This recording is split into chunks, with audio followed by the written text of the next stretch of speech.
지난달 탐사 K팀은 도내에서는 처음으로 종합병원들의 중환자실과 응급실을 밀착 취재하며 제주 지역 중환자실 부족 실태를 보도해드렸는데요. 중증 응급의료, 뭐가 문제고 또 보도 이후 일선 현장과 제주도의 의료 정책에 어떤 변화들이 생기고 있는지 취재 기자와 이야기 나눠보겠습니다. 강인희 기자, 안녕하십니까? 안녕하십니까? 네.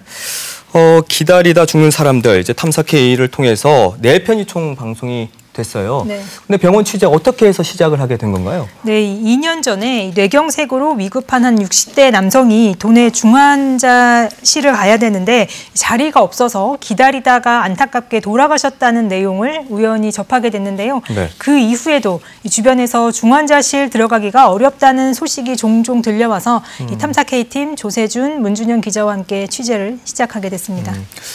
저는 그 탐사 K를 보면서 궁금했던 게 중환자실의 환자와 가족들 또 바쁜 의료진들의 모습이 그대로 공개가 됐잖아요. 네. 근데 좁은 제주 지역 특성상 뭐 취재를 거부한다거나 혹은 뭐 모자이크를 요청하는 등 취재 자체가 좀 쉽지는 않았을 것 같아요. 네, 맞습니다. 저희가 이 탐사 K 취재 이전에 평소에 뉴스 관련 취재를 할 때 병원을 가면 항상 찍지 말라, 모자이크 처리를 해달라, 심지어는 목소리까지 바꿔달라는 요청을 항상 받거든요.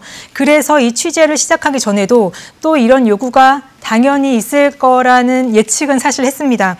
그래서 저희도 촬영을 시작하기 전에 가장 큰 고민이 바로 이 부분이었는데요. 촬영 협조 부분.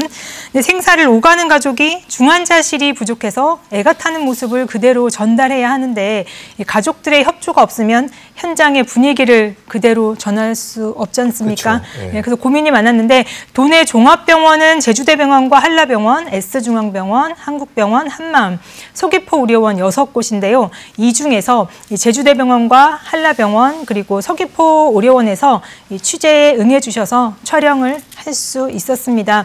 근데 예상대로 막상 중환자실과 응급실에서 촬영을 시작하자 이 환자분들과 보호자들이 우려했던 대로 촬영 자체를 거부하는 경우도 있었고 또 찍지 말라며 항의를 하는 상황도 종종 있었습니다. 또 이 촬영 과정에서 다른 환자가 돌아가실 경우에는 촬영을 중단할 수밖에 없는 상황이기 때문에 기다렸다가 다시 취재를 시작해야 해서 적지 않은 시간이 소요가 됐습니다. 보통 처음에는 취재를 이렇게 거부를 하셨는데 저희의 이 방송의 취지, 어떤 것을 개선하고 싶다 이런 부분들을 좀 자세하게 설명을 드리는 과정에서 많이들 이해를 해주셔서 생생하게 현장을 담을 수 있었습니다. 네, 이 탐사 K 4편과 또 이어진 병원장과 연속 대담을 통해서 어쨌든 제주 지역 중환자실 부족 실태에 대해서 저희가 알 수가 있었는데 근데 그 현장에서 보면 얼마나 더 심각하고 긴박하던가요? 실제로 그 중환자실이 많이 부족했죠? 예, 맞습니다. 이 제주대병원, 한라병원, 그리고 서귀포의료원 3곳 모두 중환자실의 병상수가 부족하기는 마찬가지였는데요. 이 병원마다 특징들이 있기 때문에 사정은 조금씩 달랐습니다. 우선 한라병원은 중증 응급 환자 중심으로 진료하도록 보건복지부가 지정한 권역 응급의료센터인데요.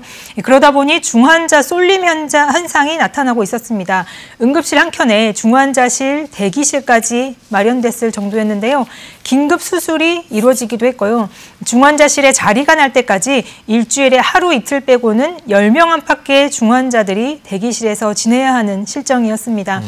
또 이 서귀포의료원은 저희가 취재하는 동안 중환자실이 항상 포화되지는 않았습니다. 하지만 중환자실 전문의가 없다 보니 환자가 제주 시내 다른 종합병원으로 옮겨가거나 이송되는 상황이 잦았고 또 이 취재 과정에서 한 80대 폐렴 노인은 다른 병원에도 자리가 없어서 이 서귀포의료원 중환자실에서 지내다가 돌아가시는 경우도 저희가 접해봤는데 정말 안타깝더라고요.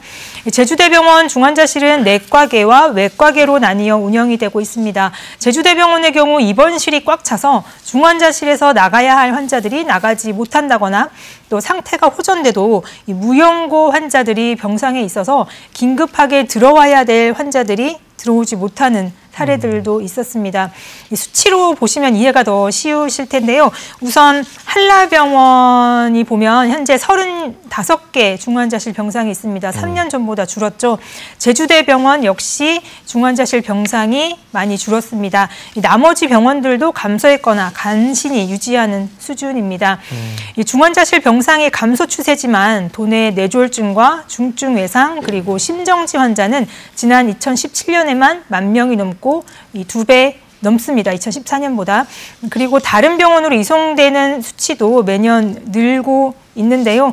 이 중환자, 말 그대로 중환자가 길거리에서 헤매고 있는 상황이 한 해에 100건 이상 발생한다는 점을 감안하면 심각하다고 볼 수 있습니다. 네. 이 중환자실 부족, 사실 입원실 포화, 또 의료진 부족, 무연고자 증가 등 다양한 사회 현상과 연계돼 있다고 볼 수가 있겠는데, 그럼 탐사K 보도 이후에 의료 현장과 또 그 의료 정책에 있어서 어떤 좀 변화의 움직임이 있었나요? 네, 일단 취재를 진행하는 과정에서도 제주도가 자체적으로 고민을 많이 하고 있다는 것을 알게 됐거든요.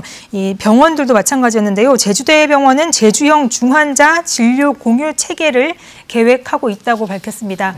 예를 들어서 서귀포 의료원에서 제대병원으로 옮기기 전에 환자의 상태와 정보를 공유하는 거죠. 그렇게 되면 환자가 다른 병원으로 옮겼을 때 여러 가지의 다른 검사를 받지 않고 바로 수술이나 치료를 받을 수 있는 상황이 돼서 생존율도 높이고 후유증도 크게 줄일 수 있기 때문인데요. 병원 측에서는 기존보다 30분 이상 치료 시간을 줄일 수 있을 것으로 내다보고 있었습니다. 한라병원은 내년 상반기 중에 권역 외상센터 운영을 목표로 하고 있습니다. 권역 응급센터가 현재 저희가 알고 있는 응급실이거든요.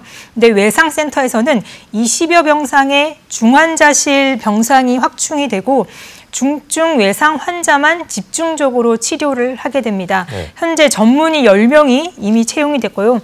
간호사도 60명 채용을 목표로 현재 채용 중이라고 합니다. 그럼 마지막으로 서귀포 의료원은 어떻습니까? 네, 서귀포 의료원도 중증 진료 기능을 강화하기 위해서 내년에 현재 공백 중인 중환자실 전문의를 채용하고 응급실 간호사 5명과 주요 진료 과목 전문의들을 추가로 채용하겠다고 밝혔습니다.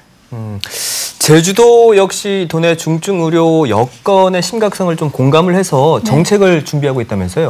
네, 맞습니다. 이 제주도는 현재 중증 응급 환자의 이송에서부터 입원, 수술까지 제주 지역 특성에 맞는 응급 진료 체계를 갖추기 위해서 기초 연구 용역을 들어갔습니다. 또 올해 안에 도내외 응급의료 전문가들로 조직체를 꾸려서 응급의료 체계 개선을 위한 실행안도 세운다는 목표입니다. 이 전문가 조직체는 교육과 계획, 실행, 그리고 자문 등 분야별로 역할을 나눠서 의료 체계를 진단하게 되는데요. 내년에는 가동될 것으로 기대를 하고 있습니다. 또 간호 인력이 없는 것도 제주 지역 의료계의 심각한 문제인데요. 간호 인력이 없어서 중환자실도 역시 확충이 어려운 실정입니다. 때문에 간호 인력을 어떻게 하면 병원으로 좀 끌어들일 것인가라는 연구를 전국에서 처음으로 제주에서 하게 되는데요. 간호 인력의 처우 개선을 구체적으로 어떻게 해야 할 것인가라는 결과가 나올 건데요. 이 결과가 나오는 대로 또 이 시간을 통해서 전해드리도록 하겠습니다. 또 지난 10월에는 도내 중증 응급 환자의 치료 체계를 강화하고 전담 인력을 확보하기 위해서 제주도가 행정적은 물론 재정적 지원도 해야 된다라는 내용을 골자로 하는 조례까지도 시행에 들어갔습니다. 반가운 소식이지 않습니까? 그렇죠? 예. 네. 하지만 잊지 말아야 할 게 있죠. 이 다양한 연구 용역과 계획들이 말잔치로만 그치지 않고 실행이 돼야 되는 게 관건일 겁니다. 네, 중환자실 부족, 도민들의 생명과 직결된 만큼 제주 사회가 빨리 해결해야 할 과제로 떠올랐는데요. 어쨌든 병원들의 노력도 있어야겠지만 제주도의 적극적인 정책과 그 지원으로 빨리 이 도내 이 중증 응급의료 여건이 좀 나아졌으면 좋겠습니다. 강인희 기자 수고 많으셨습니다.